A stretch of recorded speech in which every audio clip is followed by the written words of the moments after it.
Welcome to the greenscreen.tv. And what brings you here today?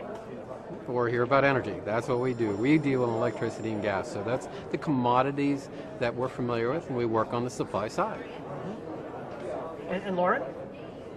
You know, we save business owners 10 to 15% on their utilities.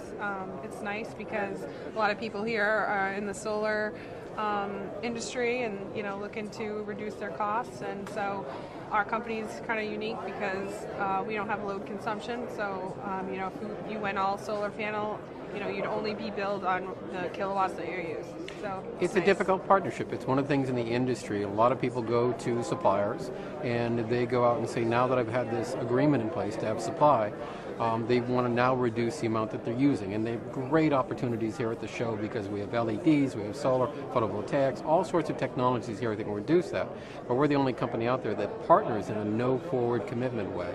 So that means if they're trying to save 50%, we will go right along with them and give them kudos and thank them for that because it's a great thing to do. So they can cut their bill 50% with no difficulty in doing that with us. In other words, no forward commitment.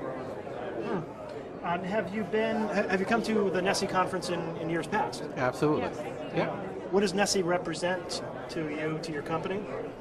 This is an opportunity to showcase what we do and create new partnerships. A lot of the companies out here are looking for suppliers that they can work with, that can help them in their projects. Somebody might come in and do a photovoltaic project and be taking care of 60% of the load. Well, what do they do with the rest of the 40%?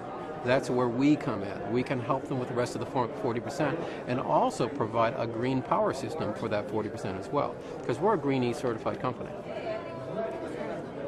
And you said earlier when we were talking about you're not just in Massachusetts or New Hampshire. Absolutely. Where do you do your work?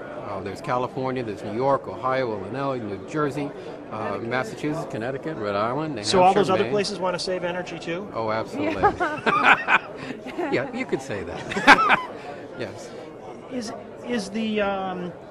Is your pitch any easier these days than it was, say, let's pick some random date, 5 years ago? Well, a little feedback to that is I'd say that customers are more knowledgeable now. Yes, definitely. Yeah. This right here brings a lot of opportunity for people to find out the technologies, strategies available that are helping them reduce costs or reduce their usage, which helps the environment. So people know more, and that makes the conversations easier because they're more familiar with the process. A lot of companies now have energy consultants, you know, that know everything about it.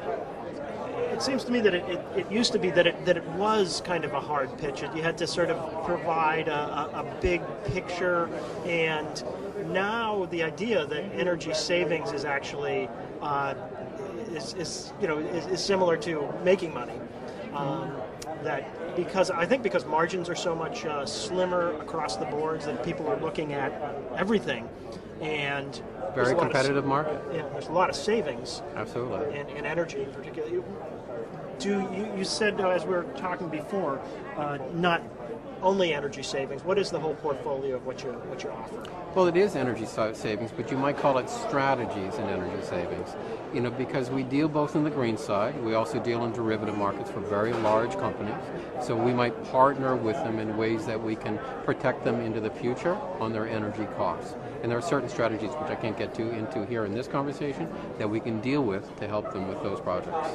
But these are your very largest users that we do that for. But our customers could range anywhere from a sub shop, a pizza shop, up to giant industrial facilities. Yeah. And Lauren, what area do you specialize in? I actually just moved to New Hampshire, so I've been expanding out there a little more. But years past, I was in Rhode Island, but for the last 3 years. But I mean, it's pretty open territory, so if you have contacts out in Pennsylvania, we can work in Pennsylvania. So will your company go to essentially any company that could save money on their? Oh yeah, definitely, yeah. And as long as the state's deregulated. And this is a comment too on the breadth of this show too, a little bit about it, because today I've been talking to people from Pennsylvania, I've been talking to people from New Jersey, I've been talking to people from New York. This facility, this show, is driving a lot of people over a very large geographic area to here. So that actually signals its importance. It's a really good place to be to have these conversations. There does, I've heard talk of it, I don't know if it's just anecdotal or if it's real, that New England is a good laboratory, more than a laboratory. It's a good place to be looking at energy saving, maybe because we were behind or maybe because of innovation. Anything to that, or is that just provincialism? No, I think there actually has been a good laboratory. Of course, Texas was one of the first states to do it, which is where we were first, being used and working on our systems. But I'd have to say the concentration of people, the concentration of intellectual property and ideas around here has made this a hotbed for development of products and services that can be brought forward. And what will you both take from Nessie as you leave here tomorrow? I think we got a lot of good contacts, a lot of people that are, that have come in and, looking for ways to save money. I mean, I don't know.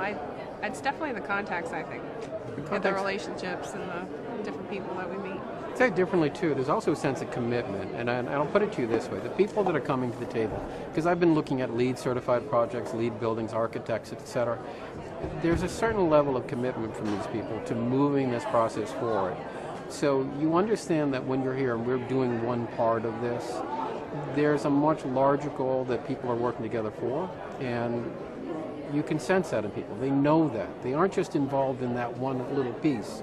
There's a background behind them pushing them forward to find the answer to that problem. And I find that from everybody. It means that this is much more, still growing, still strong, and actually probably feeling stronger. Great. Well, look forward to catching up with you next year and see what's happened. In the meantime, anything else you want to add about what we can all take as we move forward?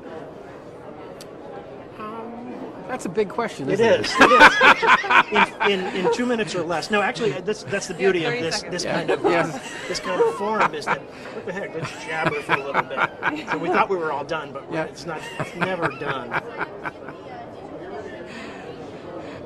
So looking at the larger picture, I think that was it. I think there's a commitment out here to moving the process forward.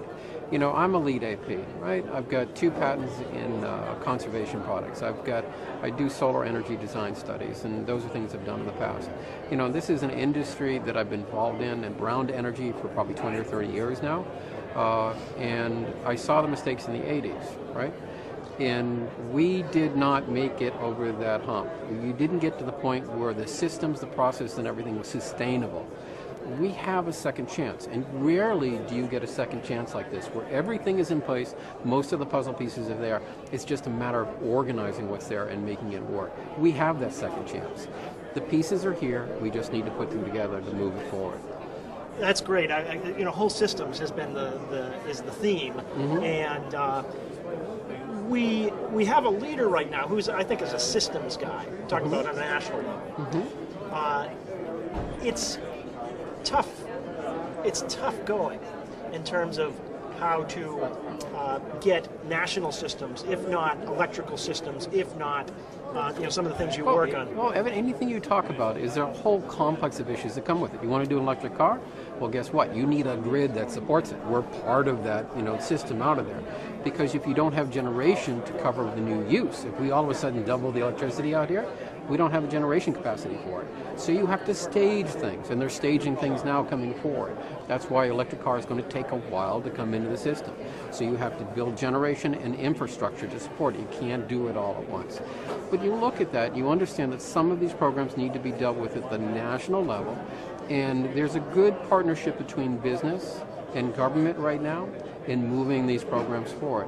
Because what was lost in the past was that you had everything was strictly government sponsored, I think, back in the 80s. And so when that was gone, it disappeared. Well, now there's an understanding that it's got to be a good business format first. And if the good business format is there, it will be sustainable no matter what happens, and then the government can partner in the systems that are necessary to bring that forward. It's a different understanding of how this process works. And I think that will bring a better result than we had before. Because we have, again, you don't often get second chances in this way. We're getting a great second chance. These technologies that are out here are very strong. We're partnering in these technologies, and this is a great way to move this wave forward. That's great. Well, that's exactly the conversations I think need to happen, is how we can get all these systems to integrate, to partner, how we can partner, and just telling a story, telling a simple story, and how that can partner with people, really pushing this innovation as well as this human social capital that's joining these things together. Well, there's an intellectual process out there that needs to go along with it, and I think we have a social context and a governmental context, and very importantly, probably most importantly so, a private industrial or business complex that can now support a change. And it doesn't happen over time. It's staged. Everybody wants it tomorrow, but it's probably going to take 15 to 25 years to really see that big changes in the systems that we're going to need. Great. Jeff Hickson, Lauren Weekly, Glacial Energy, thanks for talking. You're welcome.